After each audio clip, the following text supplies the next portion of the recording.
President Biden is meeting with world leaders in Japan today, where the focus is on Russia's war with Ukraine and growing threats from China. But hanging over this trip, the fast approaching debt limit deadline. The president is doing a delicate balancing act by splitting time with global leaders while getting updates on the negotiations in Washington. Here's NBC's Alice Barr.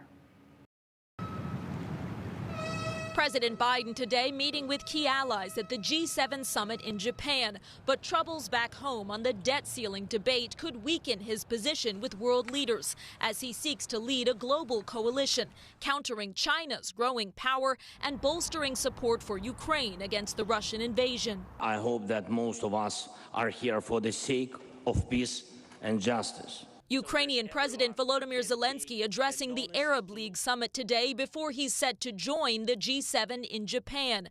The U.S. and allies now agreeing to Zelensky's long-held plea to provide American-made F-16 fighter jets, though details on which countries will send the planes and when are still being worked out.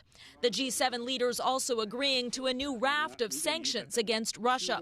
While back on Capitol Hill, agreement on the debt limit could be slipping away. We've got to get movement by the White House, and we don't have any movement yet. So, yeah, we got to pause.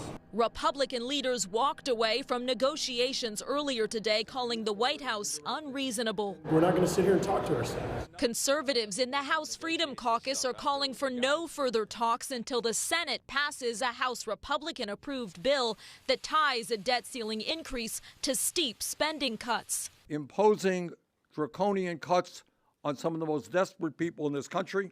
But the White House could lose some progressives if a final deal includes social safety net changes like stricter work requirements for SNAP food security. Some Democrats are now urging President Biden to invoke the 14th Amendment to act alone to prevent a catastrophic default on the nation's loans. Though the White House said today the president's team is working hard towards a bipartisan solution that can pass the House and Senate. In Washington, Alice Barr, NBC News.